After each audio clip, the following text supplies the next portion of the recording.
I thought I had the perfect marriage with Jessica. 5 years together, and I believed we were happy.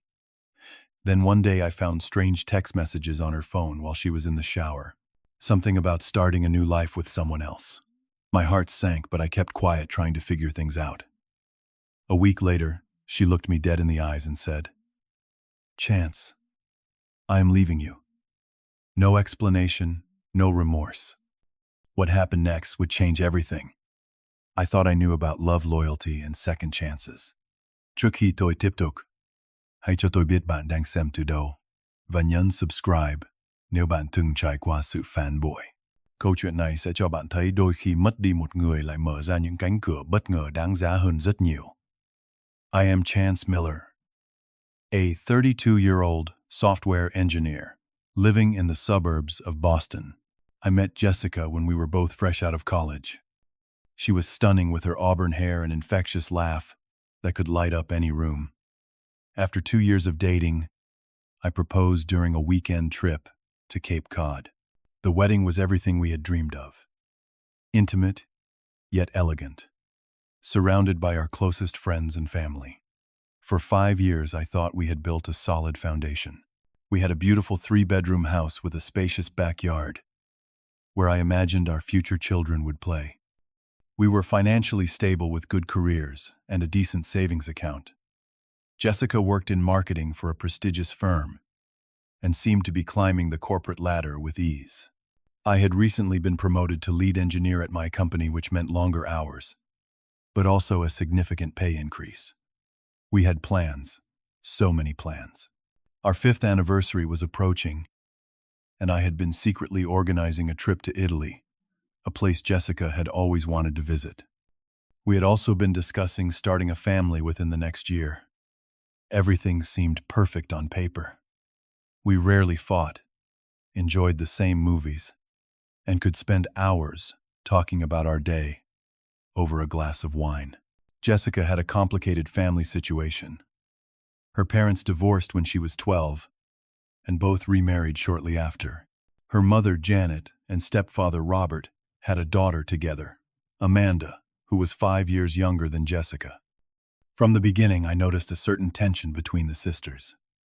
Jessica rarely talked about Amanda and avoided family gatherings where she would be present. The few times I met Amanda, she seemed nice enough, intelligent, somewhat reserved, with a quiet confidence about her. She had graduated from law school and was working as a legal assistant at a reputable firm in Boston. Unlike her sister, Amanda had dark hair and a more serious demeanor. Jessica would often make snide remarks about Amanda being the favorite child, though I never saw any evidence of preferential treatment from their parents. I tried to be the best husband I could be. I remembered anniversaries and birthdays, helped with household chores, and always made time for date nights despite my busy schedule. I would surprise Jessica with flowers for no reason and leave little notes in her lunch bag. I thought these gestures showed how much I cared, how committed I was to our marriage. Our wedding day had been magical. Jessica looked breathtaking in her white dress, and when she said "I do," I truly believed it was forever. We danced under the stars that night, making promises about growing old together and never going to bed angry. Those memories kept me going through difficult times at work, or when life became stressful. Looking back now, I can identify the subtle changes that started about 8 months ago. Jessica began staying later at the office, claiming big projects and tight deadlines.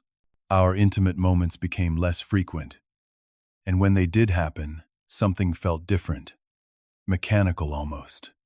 She started guarding her phone, turning it face down when I entered the room, and changing her password. At first, I brushed these things off. I told myself she was just stressed about work, that every marriage goes through phases. I trusted Jessica completely and could not imagine she would ever betray that trust. I believed in us, in what we had built together. I was certain that whatever rough patch we were experiencing would pass, and we would emerge stronger for it. One night, I prepared a special dinner, complete with candles and her favorite wine. She called to say she would be late again. When she finally arrived home, she barely touched her food and seemed distracted, constantly checking her phone. I asked if everything was okay, and she assured me it was just work, stress. I believed her because I wanted to believe her. That was the kind of husband I was. Trusting, patient, perhaps naive. The evening that changed everything started like any other Tuesday. I had prepared grilled salmon with roasted vegetables, Jessica's favorite meal. I set the table with our wedding china lit candles and even put on the playlist from our first date. I wanted to reconnect to bridge whatever gap had formed between us. Jessica came home nearly 2 hours late. Her hair was perfectly styled, and she was wearing a dress I had never seen before. When she saw the dinner setup, she looked annoyed rather than pleased. I already ate with the team, she said, not meeting my eyes. We had a successful presentation, so we went out to celebrate. I swallowed my disappointment. No problem. Maybe we could just have a glass of wine together. I feel like we have not really talked in weeks. She sighed, checking her watch. I am really tired. Chance, can we do this another time? While she took a shower, her phone buzzed on the kitchen counter. I had never been the type to snoop, but something compelled me to look. The message preview showed, "Cannot wait to start our new life together. Just a little longer." It was from someone saved as B-work. My stomach nodded, but I decided not to confront her immediately. Perhaps there was an explanation. Maybe it was a work project she was excited about.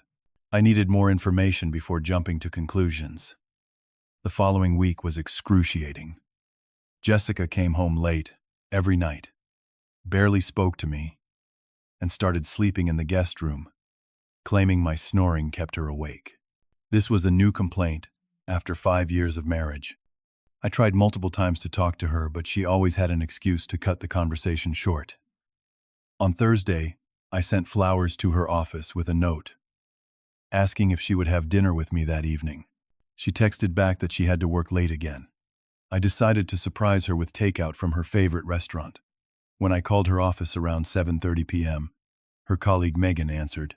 "Jessica. She left around 5 today. Said she had plans for the evening." My heart sank. This was the first concrete proof that she had been lying to me. Still, I held on to hope that there might be an innocent explanation. The next day, I checked our joint bank account and discovered that Jessica had withdrawn $8,000 over the past month without mentioning it. We had always discussed large expenses, and this secretive financial move sent alarm bells ringing. I found myself unable to focus at work, constantly checking my phone for messages from Jessica. I lost my appetite and had trouble sleeping. My colleague Thomas noticed my distraction and asked what was wrong. I could not bring myself to voice my suspicions out loud, so I just blamed it on project stress. The weekend brought no improvement. Jessica left early Saturday morning, saying she was meeting friends for brunch followed by shopping. She returned late in the evening with no shopping bags. On Sunday, she claimed she needed to go into the office to prepare for a Monday presentation. She was becoming a stranger in our home, and I felt helpless to stop whatever was happening. I tried one last attempt at connection, booking a table at the restaurant where we had our first date. When I told Jessica about the reservation, she seemed irritated. "I cannot make it. I have a client dinner." On a Sunday, I questioned. "Yes, Chance. Some of us have to work weekends to get ahead," she snapped. That night, I found myself looking through our wedding album, trying to reconnect with the woman who had promised to love me forever. The smiling faces looking back at me felt like strangers now. I realized with a sinking heart that I needed to know the truth, whatever it might be. Monday morning, I called in sick to work for the first time in years. After Jessica left, I did something I never thought I would do. I contacted a private investigator, a friend of my college roommate. I felt dirty and ashamed, but I needed to know if my marriage was over before I could decide what to do next. 3 days later, the investigator called with news that confirmed my worst fears. Jessica had been meeting a man named Bradley Thompson, the executive director at her company. The investigator sent photos of them entering and leaving an upscale hotel downtown, holding hands and exchanging intimate kisses in the parking lot. There were also photos of them having dinner at expensive restaurants, looking very much like a couple in love. I spent that night in a daze, alternating between numbness and crushing pain.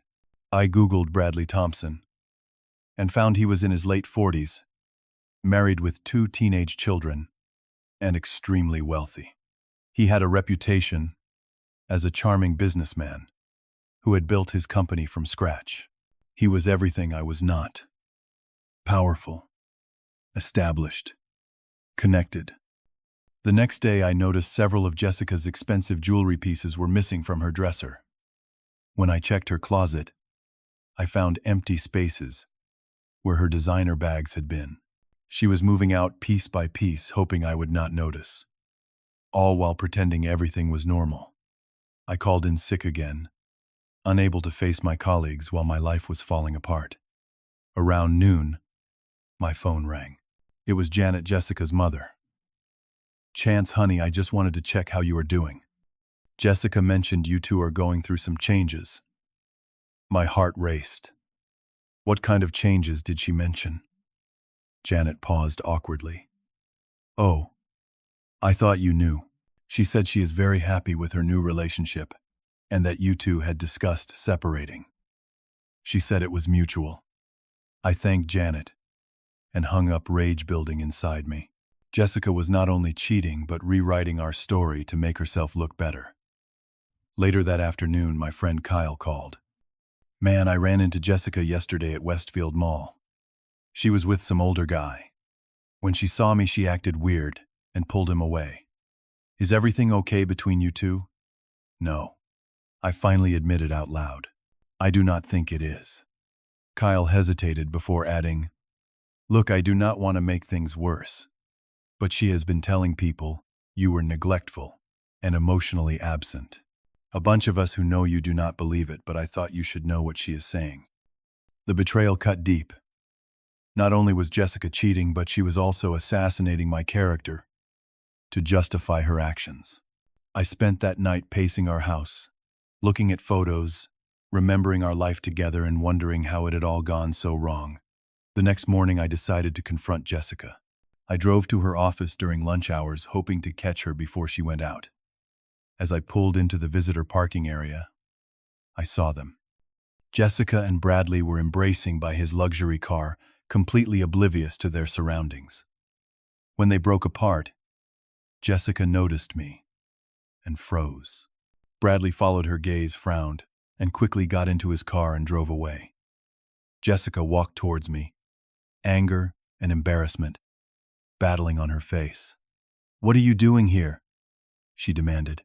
"I think we need to talk," I said, my voice surprisingly steady.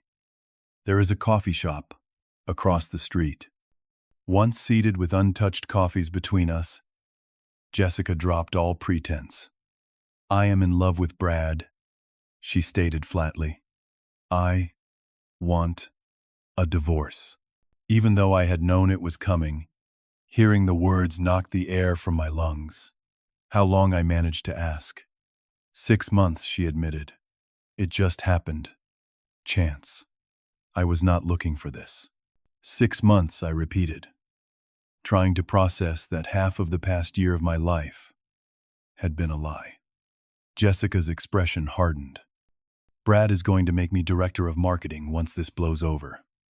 We are planning a future together. Does his wife know?" Jessica flinched. "That is complicated. They have an understanding. They're Lio." I laughed bitterly.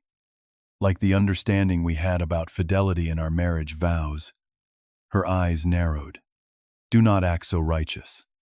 Our marriage has been dead for a long time. You were just too blind to see it." "And when exactly did it die, Jessica? When you started sleeping with your boss? Or when he promised you a promotion?" "I do not have to justify myself to you," she snapped. "I do not love you anymore, Chance. I deserve better than what you could give me." The words stung, but I pushed on. "So what happens now? I am moving my things out this weekend. You will be getting divorce papers. I want the house, my car, and half of our savings." I was dumbfounded. You are cheating on me, and you expect to get everything. She shrugged. Massachusetts is a no-fault state. Besides, I have sacrificed my best years for this marriage. Just then, Jessica's phone rang. She answered it immediately, her voice softening. Hi, honey. Yes, I am. Almost done. She hung up and stood. Brad is waiting for me. As if summoned, Bradley appeared at the coffee shop entrance. He spotted us and walked over, placing a possessive hand on Jessica's shoulder. Everything okay here? He asked, eyeing me with thinly veiled contempt. Fine, Jessica said. Chance was just leaving. Bradley extended his hand. No hard feelings, man. These things happen. I ignored his hand. You do know she is still legally married. Right. His smile faltered slightly. Like she said, that is just a formality at this point. I looked at Jessica one last time. Remember our wedding vows? For better or worse, until death do us part. I guess those were just formalities too. Jessica had the decency to look away, but Bradley stepped forward aggressively. Listen, buddy, you need to accept that it is over and move on. Jessica has, or what I asked.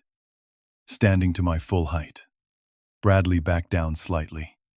Just stay away from her at work. We do not need drama. As they turned to leave, Jessica glanced back. I will text you when I am coming for my things. Then, with a cruel twist of the knife, she added, You know I have not been happy for years. This is really for the best. Watching them walk away together arm in arm, I felt something inside me break. The woman I had loved, built a life with, and imagined growing old beside, was now a stranger who had methodically destroyed everything we had created together. I spent the next day in a haze, alternating between devastating sadness and burning anger. After calling in sick again, I realized I needed professional help, both emotional and legal. I contacted an old law school friend, Daniel, who specialized in divorce cases. He agreed to see me that afternoon. Daniel's office was in a renovated brownstone downtown. As I described my situation, he took detailed notes, occasionally asking clarifying questions.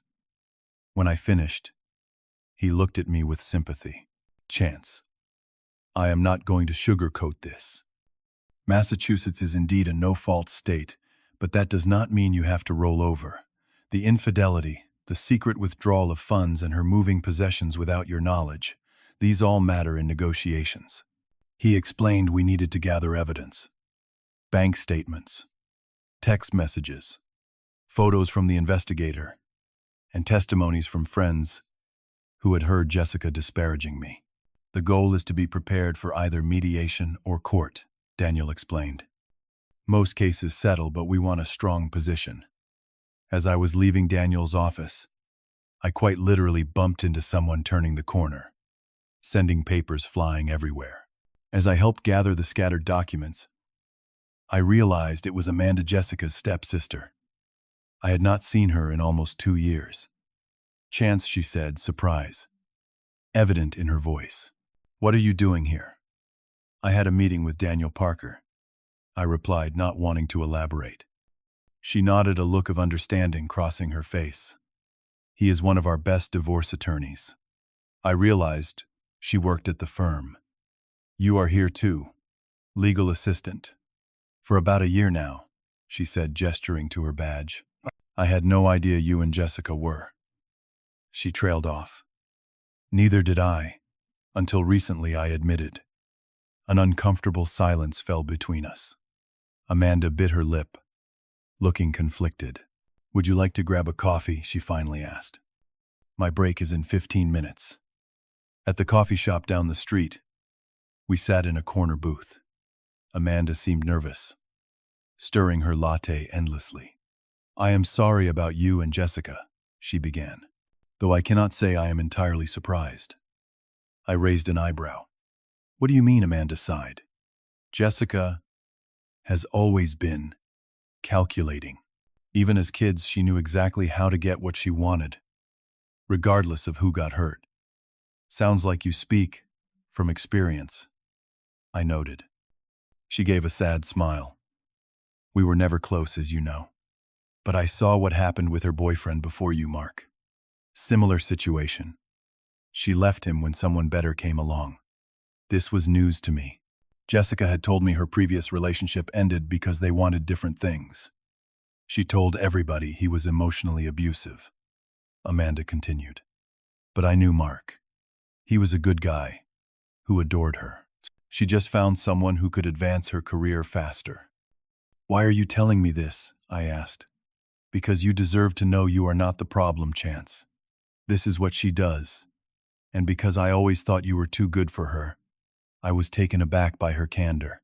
For the next hour, Amanda and I talked about everything. The divorce proceedings, my feelings of betrayal, her own life, and career aspirations. It was surprisingly easy to talk to her, like reconnecting with an old friend. I need to head back, she said, eventually checking her watch. But Daniel is excellent. You are in good hands. Thank you for this, I said sincerely. It actually helped. Look, Amanda hesitated. I know this might be inappropriate given the circumstances, but would you like to have dinner sometime? Just to talk. I might be able to help with the case given what I know about Jessica. I considered her offer. Under normal circumstances, having dinner with my soon-to-be ex-wife's stepsister would be crossing a line. But nothing about my current situation was normal. I would like that, I replied. How about Friday? We exchanged numbers, and I felt a tiny spark of hope for the first time in weeks. Not romantically. I was nowhere near ready for that. But simply the comfort of having someone on my side who understood the situation. Friday came, and I met Amanda at a small Italian restaurant in the North End. She looked different outside the office setting, more relaxed in jeans and a simple blouse, her dark hair loose around her shoulders. We ordered wine and fell into easy conversation, carefully avoiding discussing Jessica at first. I learned Amanda had wanted to be a lawyer since childhood, but was taking time as a legal assistant to gain experience before applying to become an associate. Eventually, the conversation turned to my situation. Amanda offered practical advice about the divorce process and even suggested some counter-strategies to Jessica's demands. She expects you to give in because that is what you have always done, Amanda said. Stand your ground this time. As we were finishing dessert, a familiar voice interrupted us.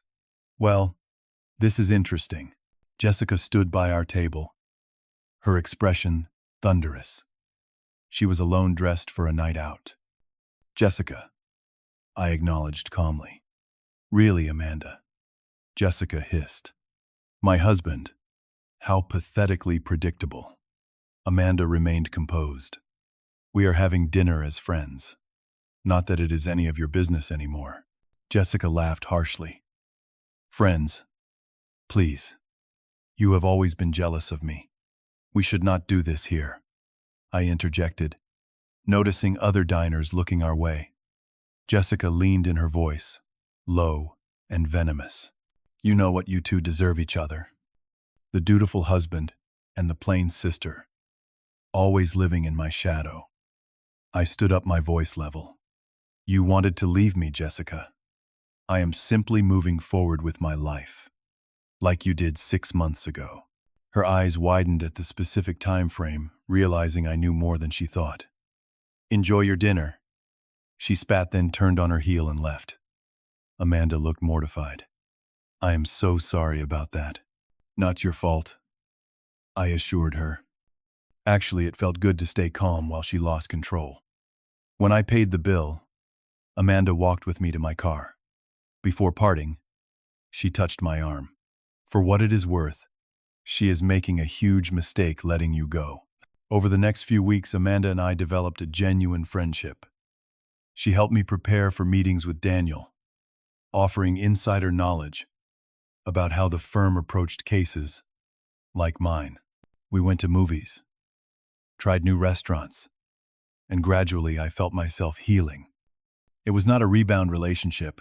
We were careful to keep things platonic, but a true connection built on mutual respect and genuine enjoyment of each other's company. Meanwhile, Jessica's perfect plan began unraveling. Daniel obtained evidence that Bradley had a history of workplace affairs and was currently being investigated for potential sexual harassment. This significantly strengthened my position in the divorce proceedings. 3 months after Jessica's bombshell announcement, we had our day in court. Thanks to the evidence we had gathered about the affair, the hidden removal of assets, and Jessica's malicious character assassination, the judge ruled largely in my favor. I kept the house, my retirement accounts, and did not owe Jessica the substantial alimony she had demanded. Her expression, when the ruling was announced, was a mixture of shock and fury. As a final surprise, Bradley did not show up to support her. I later learned through office gossip that he had reconciled with his wife after she threatened a very costly divorce. The marketing director position he had promised, Jessica went to someone else. A week after the court date, Jessica called me, her voice lacking its usual confidence. She suggested meeting to discuss things. Curious, I agreed to a public location, the same coffee shop where she had told me she wanted a divorce. Jessica looked different, stressed and tired, missing the polished glow of her affair days. She stirred her coffee nervously before speaking. I may have been hasty about certain things, she began carefully. I waited, not helping her through this uncomfortable conversation. Brad and I are taking a break, she continued. And I have been thinking about us, about what we had. I could not believe what I was hearing. Are you suggesting reconciliation? She reached for my hand. I pulled it back. We were good together, Chance. We could try again. I made a mistake. For a brief moment I imagined going back, returning to our house, our routine, pretending the betrayal had never happened. Then I thought about the weeks of lies, the cruel words, the deliberate pain she had caused. No, Jessica, we cannot go back. Her expression hardened. This is about Amanda, is not it? You are sleeping with my sister to get back at me. Stepsister, I corrected. And no, Amanda and I are friends. But even if we were more, you gave up any right to an opinion when you cheated with Bradley. She has always wanted what I have. Jessica hissed. And you fell right into her trap. I stood up, suddenly tired of her drama. What you fail to understand, Jessica, is that relationships are not possessions. They are built on trust, respect, and honesty. All things you threw away. I am not yours to reclaim when your better option falls through. As I walked out, leaving her staring after me, I felt a weight lift from my shoulders. The anger and pain were not gone, but they no longer controlled me. I was moving forward. 6 months after Jessica told me she was leaving Amanda, and I acknowledged that our feelings had grown beyond friendship. Our first real date was simple. A picnic in Boston Common on a perfect spring day. Taking things slowly, we built a relationship based on open communication and genuine care for each other. When I finally sold the house that held too many painful memories, Amanda helped me find a new apartment and decorate it in a style that was entirely mine. My career flourished as I channeled my energy into innovative projects. I made new friends, reconnected with old ones, and even started volunteering at a local coding boot camp for underprivileged kids. 1 year after the divorce was finalized, I ran into Jessica at a mutual friend's wedding. She was alone, looking beautiful, but somehow diminished. We exchanged polite greetings, and I felt nothing but a distant compassion for someone I once loved. Are you and Amanda still together? She asked, trying to sound casual. Yes, I replied simply. We are very happy. Jessica nodded, a flicker of regret crossing her face. I am glad one of us found happiness. As I watched her walk away, I realized the greatest gift Jessica ever gave me was leaving. Her betrayal had been excruciating, but it freed me from a relationship that was not built on genuine love and respect. It opened the door to finding someone who valued me for exactly who I was. Sometimes the people who walk out of your life are making room for the ones who are supposed to stay. The end of one chapter is just the beginning of a better one, if you have the courage to turn the page. I hope my story helps someone going through their own betrayal.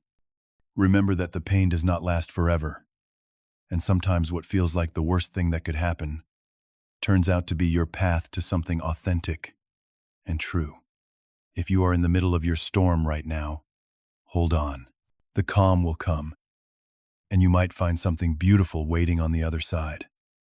Have you ever had someone leave your life only to realize later it was actually a blessing? Share your experience in the comments below. If this story resonated with you, please hit the like button and subscribe to hear more real-life stories of overcoming betrayal and finding unexpected happiness. Thank you for listening, and remember, sometimes the greatest beginnings come disguised as painful endings.